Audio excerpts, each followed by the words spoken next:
आज हमारे साथ हैं आमिर साहब। जो अब तक पाकिस्तान ने रद्द-ए-अमल दिया है, जो ईरानियन फॉरेन मिनिस्टर ने बात की है और उसके जवाब में जो पाकिस्तान का रद्द-ए-अमल है, आप इसको कैसे एनालाइज करते हैं? पाकिस्तान ने एक रिस्पॉन्सिबल स्टेट के तौर पर रद्द-ए-अमल दिया है या कुछ लोगों की राय है कि कमज़ोर रद्द-ए-अमल है हमारी जानिब से, हम एक एटमी ताकत हैं और उसके होते हुए हमने बहुत कमज़ोर रद्द-ए-अमल दिया है? मुज़म्मिल साहब, एटमी ताकत होने का मतलब देखें, ये तो बिल्कुल नहीं है ना कि जहाँ पे भी हमें कोई कुछ कहे तो हम फ़ौरन अपना एटम बम चला दें। ये वॉर मंगरिंग होती है ऐसे सिचुएशन के अंदर जहाँ पर क्लियरली और बज़ाहिर किसी भी वजह के बग़ैर आपकी खुद मुख्तारी के ऊपर हमला हो, आपकी सोवरेन टेरिटरी को कोई आपकी हमसाया मुल्क उसको इन्वेड करता है, तो बिल्कुल अंदर के लोगों के जज्बात वहाँ पर इस तरह से हो जाते हैं कि वो वॉर मंगरिंग की तरफ चले जाते हैं। लेकिन मेरी ज़ाती राय के अंदर पाकिस्तान का रिस्पॉन्स एग्जैक्टली वही रहा है जो कि इन द फर्स्ट इंस्टेंस होना चाहिए। क्योंकि अगर आप इस सिचुएशन को देखें ना जी, तो ये कोई ऐसी सूरत हाल नहीं है कि फौरी समझ में आ जाए उसको। आप ईरानी दावों को एक तरफ रखें, लेकिन आप अगर ग्राउंड रियलिटी को देखें तो ईरान के अंदर की सिचुएशन जो है वो कोई बड़ी स्टेबल यहाँ पर अमन सूरत हाल नहीं है। इस साल के आगाज़ में ही वहाँ पे उनके एक शहर में 2 धमाकों में 80 के करीब ईरानी हिलाक हो गए थे और ईरानी हुकूमत के ऊपर बहुत दबाव था कि वो इस तरह के जो सिक्योरिटी इश्यूज़ ईरान के अंदर पेश आ रहे हैं उसके बारे में कुछ कहे। उससे कहीं ज़्यादा दिलचस्प मुझे ये बात लगती है साहब, मैं आज गार्डियन की एक रिपोर्ट देख रहा था जिसमें उन्होंने कहा कि इस दावे के बाद कि एक कोई मिलिटेंट ग्रुप है जैश-उल अदल, मैंने इस तरह के नाम नहीं सुना, लेकिन ये बहुत सारे नाम जो हैं वो जैश, सिपाह, लश्कर, ये वो सारा वो अक्सर औकात जो है वो पाकिस्तान से मंसूब किए जाते हैं, जिनमें जाने कितनी हकीकत है और कितनी नहीं है। लेकिन इस बयान के बाद कि ये जैश-उल अदल नामी एक सुन्नी तंजीम जो कि ईरान के अंदर एक्टिव थी, उसके बलूचिस्तान के अंदर जो ठिकाने हैं उनके ऊपर हमला किया गया, उनके अपने इंटरनल मीडिया के अंदर बड़ी जल्दी ही इस सारी मामले का जिक्र होना ख़त्म हो गया। गोया कि वहाँ पर भी कोई ऐसी कन्विक्शन हमें उनकी अथॉरिटीज़ में से नहीं नज़र आती थी। तो इस तरह की सूरत हाल में आपकी पहली ज़िम्मेदारी, जो मुल्क ग्रीव्ड मुल्क होता है, उसकी पहली कोशिश यही होती है और मेरा ख़्याल है ये बड़ी समझदारी की बात है कि वो थोड़ी सी स्पेस क्रिएट करे, थोड़ा सा वक्त इस सूरत हाल को दे, बजाय इसके कि फ़ौरन उसको एस्केलेट कर दे, ताकि ये सूरत हाल क्लियरली सामने आ जाए और समझ में आ जाए। जहाँ तक रद्द अमल के बारे में ये अगर कोई कह रहा है कि नहीं ये काफ़ी नहीं है, तो देखें उनका डिप्लोमेट ईरानियन एम्बेसडर वापस गया हुआ था ईरान और पाकिस्तान ने उनको आने से मना कर दिया है। अपना एम्बेसडर फौरी तौर पे वापस बुला लिया है। इंटरनेशनल रिलेशंस के अंदर इनको भी इंतहाई इक़दामात का ही एक हिस्सा समझा जाता है। तो ऐसा नहीं है कि पाकिस्तान ने कोई कमज़ोर रिस्पॉन्स दिया है सिचुएशन के अंदर, यहाँ वो इस सूरत हाल को सीरियसली नहीं ले रहे। अब देखना यह है कि आने वाले दिनों के अंदर ये सिचुएशन कितनी अनरेवल होती है, कितनी हमें इसके बारे में समझ आती है और किस तरह से इसको डिफ्यूजन की तरफ ले जाया जा सकता है। बिकॉज़ मेरा बिल्कुल नहीं ख्याल कि पाकिस्तान के अंदर कम अज़ कम इसमें इसको मज़ीद एस्केलेट करने की कोई ख्वाहिश होगी, लेकिन ऐसा भी नहीं हो सकता कि वो बिल्कुल ही चुप करके बैठ जाए, बिकॉज़ ये खुल्लम खुल्ला आपकी टेरिटोरियल सोवरेनिटी की खिलाफ वर्जी है। जी मुज़म्मिल। नसीम सिद्दीकी साहब, आपकी राय में ये रिस्पॉन्स ठीक है पाकिस्तान का या आप इसको एक वीक रिस्पॉन्स समझते हैं?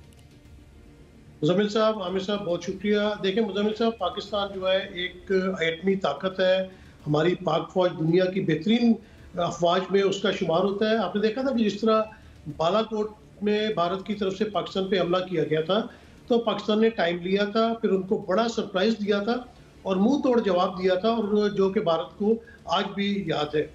ये दूसरी तरफ ये मामला है कि ईरान के साथ हमारे बड़े अच्छे ताल्लुकात हैं, ब्रदराना ताल्लुकात हैं, मुसलमान मुल्क है, उनकी तरफ से तो ये बहुत ही गलत हरकत की गई है। क्योंकि अगर कोई इस किस्म का मामला था तो बिल्कुल आपके ताल्लुकात पाकिस्तानी हुकूमत के साथ बहुत अच्छे हैं, ख्वाजा पाकिस्तान के साथ ताल्लुकात बहुत अच्छे हैं, आप बैठ के बात कर सकते थे। असल में तो पाकिस्तान को दहशत गर्दी का सामना है। साल गुजर गए कि दूसरे मुल्कों की जो ज़मीन है वो पाकिस्तान के खिलाफ दहशतगर्दी के लिए इस्तेमाल होती है। हमने 12 दफ़ा रॉ के एजेंट्स की कार्रवाई देखी बलूचिस्तान के अंदर। हमने 12 दफ़ा देखा कि अफगानिस्तान की सरजमीन पाकिस्तान के खिलाफ दहशतगर्दी के लिए इस्तेमाल हुई, जिसके सबूत भी मौजूद है। और पाकिस्तान ने हमेशा अफगानिस्तान के साथ इस मामले के ऊपर जो है वो शिकायत भी की है और मामला उठाए भी हैं। दूसरी तरफ अगर देखा जाए तो बिल्कुल अपना ईरान की सरहद भी पाकिस्तान के अंदर हमलों के लिए इस्तेमाल हुई। कुलभूषण जाधव को कोई भी नहीं भूला जो ईरान में बैठ के पाकिस्तान के खिलाफ दहशतगर्दी में ऑपरेशंस किया करता था। पर BLA के जो लोग मफरूर होते हैं वो ईरान में चले जाते हैं। तालिबान की बहुत बड़ी तादाद ईरान का बॉर्डर इस्तेमाल करती रही, आईसिस भी ईरान का बॉर्डर इस्तेमाल करती रही, लेकिन कभी भी पाकिस्तान ने इस किस्म का गैर जिम्मेदाराना काम नहीं किया कि दूसरे मुल्क के ऊपर अटैक कर दिया। तो ईरान ने ये बहुत बुरी हरकत की है। पाकिस्तान की सालमियत के ऊपर उन्होंने जारियत दिखाने की कोशिश की है। पाकिस्तान एक एटमी ताकत है, एक सॉवरन स्टेट है, और वो फौरी तौर पे बहुत दबंग किस्म का जवाब दे सकती थी, लेकिन समझदारी का ये इस वक्त म्यार है कि समझदारी के साथ चला जाए। जिस तरह इस वक्त दुनिया में जंग के बादल मंडला रहे हैं, इसराइल और फ़लस्तीन के दरमियान जो मामला चल रहे हैं, यमन के साथ जो मामला चल रहे हैं, तो पाकिस्तान नहीं चाहता कि खित्ते के अंदर डिस्टेबिलिटी हो। और मेरे ख्याल से पाकिस्तान डिप्लोमेटिकली तौर पे और जो फौरी तौर पे एक्शन लिया है कि ईरान के साथ ताल्लुकात को जो है वो मुंजमद कर दिया गया है, अपना सफ़ीर वापस बुला लिया है। उनके सफ़ीर जो पाकिस्तान में तैनात थे वो इस वक्त ईरान में मौजूद हैं और उनको ये पैगाम दिया गया कि आपको पाकिस्तान आने की ज़रूरत नहीं है। तो मेरे ख्याल से पाकिस्तान ने बड़ा स्ट्रॉन्ग पैगाम दिया है। हमारी मिलिट्री इस्टेब्लिशमेंट बेहतरीन तरीके से जानती है कि उन्होंने क्या काम करना है, उनको इसी बात की ट्रेनिंग दी जाती है। और वो तो 20-22 साल से जो है वो एक जंग के अंदर मौजूद है। उनको तो तीनों तरफ से खतरात है, भारत हो गया, अफगानिस्तान हो गया, अब ईरान भी हो गया। तो मेरे ख्याल से तो ये बेहतरीन स्ट्रेटजी है कि आपने तहम्मुल मिजाजी के साथ जो कर सकते थे वो किया। और डेफिनेटली हमारी मिलिट्री इस्टेब्लिशमेंट इस वक्त खामोश नहीं बैठी होगी, वो बिल्कुल लायामल तैयार कर रहे होंगे कि इस चीज़ का जवाब किस तरह दिया जाए। और आने वाले दिनों में हम मज़ीद सरप्राइज भी देख सकते हैं। जी मुज़म्मिल साहब। आमिर साहब, रेस्ट्रेंट शो किया गया, आपने कहा ठीक बैलेंस्ड रिस्पांस दिया गया, लेकिन ये एक फ्री विल भी तो देता है ना कि पहले इंडिया ने यहाँ सर्जिकल स्ट्राइक की, फिर उसके बाद आज ईरान ने कर दी, कल अफ़गानिस्तान कर देगा। तो इस तरह तो कोई भी मुल्क हमारे ऊपर कहेगा कि जी हमने दहशतगर्दी के ठिकाने को निशाना बनाया है, पाकिस्तान पर हमला नहीं किया। हमें इसको पाकिस्तान पर हमला समझना चाहिए या किसी दहशतगर्द के ठिकाने पर हमला समझना चाहिए? ये टोटली और अटली मुज़म्मिल, ये अहम सवाल है और उसका मेरी नज़र के अंदर टोटली और अटली जवाब ये है, ये पाकिस्तान के अंदर हमला है। देखिए, ये जैसे आपने कहा ना कि ये तो कोई भी कह सकता है कल को कि जी हमने तो ये अपनी मफादात की खातिर जो है ये एक दहशतगर्द तंजीम के ऊपर हमला किया है, लेकिन ये कोई दलील नहीं होती है जी।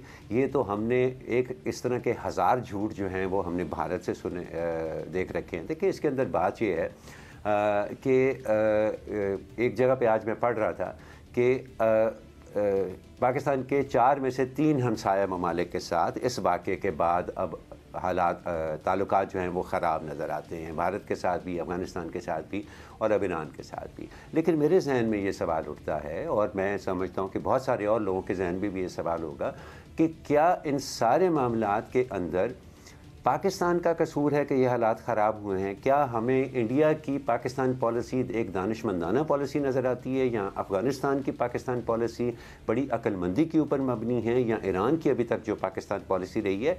इससे आपको याद होगा कि एक दफ़ा पहले भी एक ऐसा वाक़या हुआ था जब एक PIA का जहाज़ जो है उसको ज़बरदस्ती उतारा गया था ईरानियन एयर स्पेस के अंदर।